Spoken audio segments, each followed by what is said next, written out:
This is the Retirement Solution Podcast with financial advisor Jon Hicks, founder of J. Hagan Capital.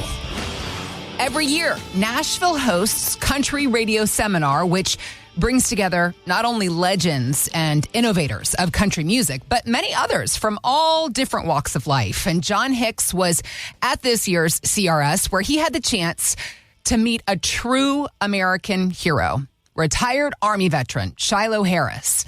And Shilo took a few minutes for us, sat down with Jon to share the story of the day his truck was struck by an IED while he was serving in Iraq, the aftermath, and how it's brought him to a new life of service where he helps other wounded military veterans. Here's that conversation. Shilo, thanks for being with us today. I had a chance to catch up with you at breakfast for just a couple minutes.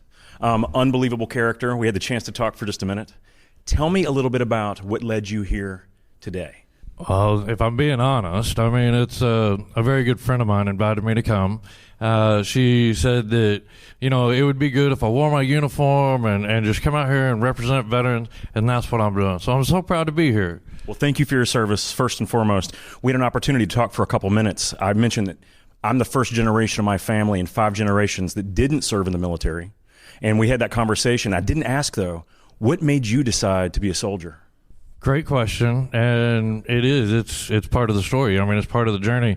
I was 27 years old when I joined the military, which, you know, isn't unheard of, yet at the same time, you know, it's not as common because you have a lot of young men and women that, you know, we go right after high school or right after college. And so, you know, being 27 years old, going into the Army, into a combat arms, I was like, I didn't really know what I was getting into, but apparently I was a stud, so it worked out really good. But yeah, I joined after 9/11/2001. No kidding. So you are a stud, first and foremost. Oh, thank you. I appreciate that. So tell me a little bit about that day that shaped your life. So February 19th, 2007, I was, I guess you could say, doing a fairly routine day as far as routine goes in combat. You know, we were route clearing, we were visiting with people, just trying to build a relationship, a little bit of rapport, you know, just doing a consensus. And then all of a sudden we got a call to investigate a possible IED. Well, that's good news if we, you know, can potentially locate an IED that way instead of the hard way. Well, we start driving over there, and where they believe it was set up like an ambush where they knew where we were, where we would drive through, and then in between that, there was this 700-pound bomb in the road. And I was the third truck in the convoy, and my truck ran over this bomb. And, you know, here's the ironic thing. Is I'm kind of a rocker. I know you probably can't tell from the hair, but, you know, I was like... I mean, I used to have a blast, you know, like thumping my head, but all the roads that we were patrolling were named after heavy metal bands, like Route Metallica, Megadeth, you know, all these like, you know, heavy metal bands. And it was perfect for me, but those roads were rightfully named after that because there were IEDs every 20 to 50 meters on some of those roads. I mean, they were everywhere. They were riddled in that area. Now, another part of this is a lot of people know it as a Sunni Triangle.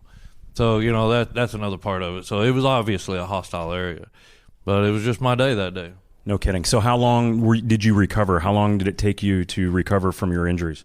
That's another tricky question. You know, it's a great question. It's kind of tricky because, I mean, I guess in a way I might not be done. You know, sure. I mean, there's tune-ups, you know, and I mean, I was going to ask you, do these ears make me look fat? I mean, I couldn't tell. So I swear, I feel like when I put ears on, I add 10 pounds, you know, I'm like... That is amazing. Now, I got to go back one second. Okay, you talked about heavy metal and a rocker. Okay. Which favorite band? Metallica. Of course. And it was Route Metallica I got blown up on. That was the ironic part. I forgot to say that. That irony is too tough. Like, yeah.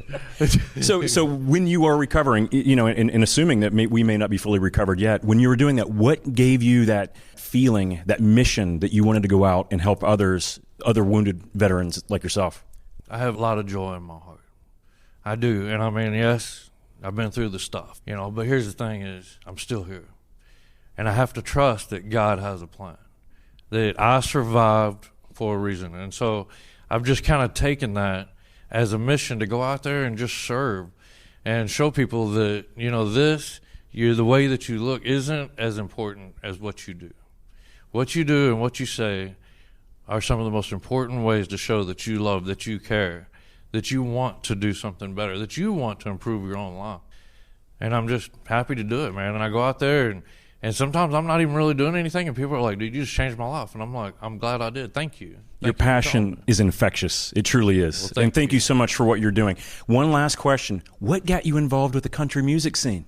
There is not an industry that is more patriotic than the country music industry. I would agree. I mean that. I've been in and out of this community, connected in so many ways. And I mean, you think about it. I mean, there's so many great country music, patriotic songs out there. And I mean, and it's the kind of music that makes you tap your feet, make you want to get up and dance and clap your hands.